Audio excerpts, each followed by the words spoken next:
സജ്ജനങ്ങളെ, ഇന്ന് നവരാത്രിയുടെ 2-ാം ദിവസം, ദേവി ബ്രഹ്മചാരിണിയെ ആരാധിക്കുന്ന ദിവസം.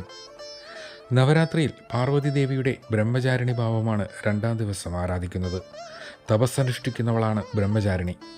ഹിമവാന്റെ പുത്രിയായി ജനിച്ച ദേവി ശിവന്റെ പത്നിയായി തീരുവാൻ നാരദമുനിയുടെ നിർദ്ദേശപ്രകാരം കഠിന തപസ് അനുഷ്ഠിച്ചതിനാൽ ദേവിക്ക് ബ്രഹ്മചാരിണി എന്ന നാമം ലഭിച്ചു. ശുഭവസ്ത്രധാരിയായ ബ്രഹ്മചാരിണി മാതാ കമണ്ഡലവും രുദ്രാക്ഷമാലയും കൈകളിലേന്തുന്നു. നാരദ മഹർഷിയുടെ നിർദ്ദേശമനുസരിച്ച് ശിവപ്രാപ്തിക്കായി പാർവതി ദേവി ബ്രഹ്മചാരിണി രൂപം സ്വീകരിച്ച് തപസ്സിന് പോയി. ഇടത് കൈയിൽ കമണ്ഡലവും വലത് കൈയിൽ അക്ഷമാലയും ഏന്തി ശുഭവസ്ത്രം ധരിച്ചാണ് ദേവിയുടെ രൂപം. ആഭരണങ്ങളായി രുദ്രാക്ഷമാണ് ദേവി ധരിച്ചിരിക്കുന്നത്.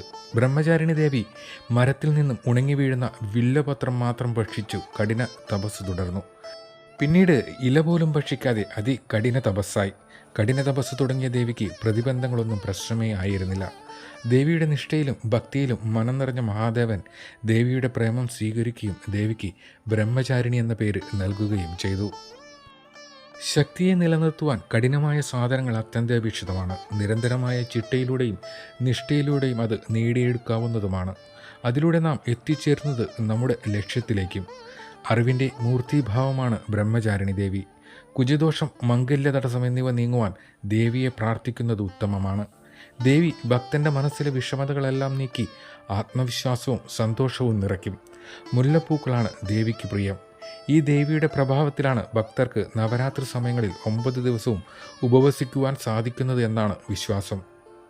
മഹാദേവനെ പതിയായി ലഭിക്കുവാനായി ദേവി പഞ്ചാഗ്നി മധ്യത്തിലിരുന്നാണ് തപസ് ചെയ്തത്. ഋഷിമാർക്ക് പോലും അസാധ്യമായ തപസ്സാണ് പാർവതി ദേവി ചെയ്തത്. ഇപ്രകാരം തപസ്സനുഷ്ഠിക്കുന്ന ഭാവമാണ് ബ്രഹ്മചാരിണി ദേവിക്ക്. ഈ ഭാവത്തിൽ ദേവിയെ ആരാധിച്ചാൽ ചിത്തശുദ്ധിയും വിദ്യ ലാഭവുമാണ് ഫലം. ഇല പോലും ഭക്ഷിക്കാതെ കഠിന തപസ് അനുഷ്ഠിച്ചതിനാൽ ദേവി അപർണ എന്ന പേരിലും അറിയപ്പെടുന്നു. അറിവിൻ്റെ മൂർത്തിഭാവമാണ് ബ്രഹ്മചാരിണി ദേവി. സ്ത്രീയെ ബഹുമാനിക്കുന്ന ഭാരതീയ സംസ്കൃതിയിൽ പ്രപഞ്ചശക്തിയെ സ്ത്രീയായി അവതരിപ്പിച്ചുകൊണ്ട് സ്ത്രൈണഭാവങ്ങളുടെ 9 വ്യത്യസ്തങ്ങളായ ആവിഷ്കാരങ്ങളായി നവരാത്രി ദിനങ്ങളെ കണക്കാക്കാം. ആന്തരികമായി ഒരു സാധകനെ പരിപൂർണമായ ബോധതലത്തിലേക്ക് ഉപനയിക്കുന്ന ധന്യാത്മകങ്ങളായ ദിനങ്ങളാണ് നവരാത്രി. വ്രതധന്യമായ നവരാത്രിയുടെ 9 ദിനങ്ങളിൽ മനുഷ്യനിൽ അന്തർലീനമായ ശക്തിയുടെ വ്യത്യസ്തങ്ങളായ ആവിഷ്കാര സാധ്യതകളെ നാം ഉൾക്കൊള്ളുന്നു. ജാഗ്രതയുടെയും ഉൾക്കരുത്തിൻ്റെയും 9 സ്ത്രൈണാവസ്ഥകളുടെ സാക്ഷാത്കാരമാണ് നവരാത്രി നൽകുന്ന സന്ദേശം.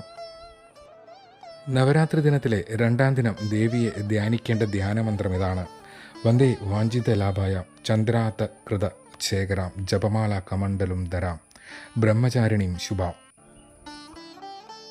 ദേവിയുടെ ബ്രഹ്മചാരിണി സ്തുതിയായ യാ ദേവി സർവഭൂതേഷു മാ ബ്രഹ്മചാരിണി രൂപേണേ സംസ്ഥിത നമസ്തസ്യ നമസ്തസ്യ നമസ്തസ്യ നമോ നമ എന്ന് മനമുരുകി പ്രാർത്ഥിച്ചോളൂ.